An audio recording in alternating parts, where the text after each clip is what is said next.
guys, it's Jessica with Southern Sparrow, and let's talk joker swaps or joker exchanges. I've had a lot of questions about this week. Want to clarify a few things. So if you call a tile during gameplay, meaning it is the most recently discarded tile, and you say, pause, I'll take that, and then you must expose it on top of your rack. So you need to show the full grouping. So in this case, my hand calls for a pung, that's 3 of a kind, of red dragons. So I called a red dragon that was discarded, and I exposed with all 3 tiles, including a joker. So I now have a exposed joker.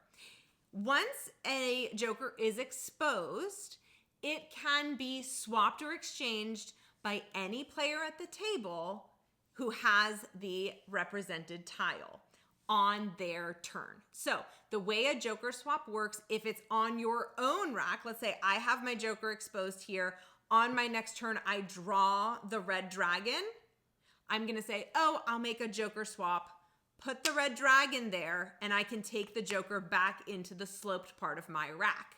That's how you do your own joker swap.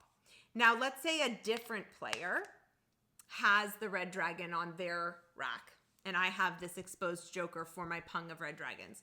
On that player's turn, they can start their turn with a draw, and then they will hand me the represented tile and say, may I please have your joker, or I'll take your joker, please. Let me be clear.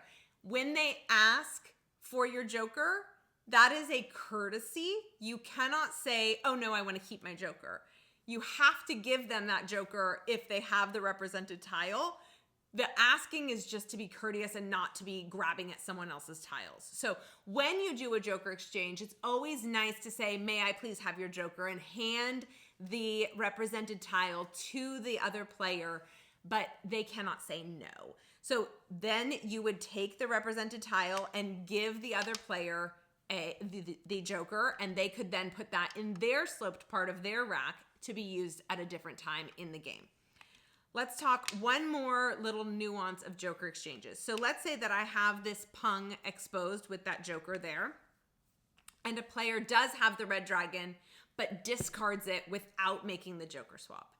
If that tile is discarded, no one else at the table can call to make that joker swap. So if you miss the joker exchange and discard that tile, nobody else can call it to swap the joker.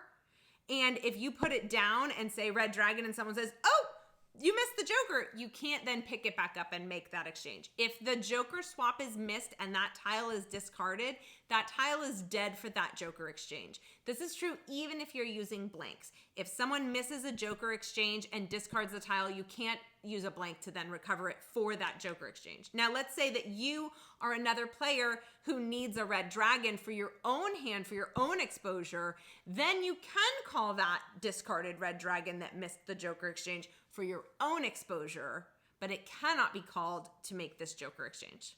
I hope that helps. Let me know any questions down below. Happy Mahjong, y'all!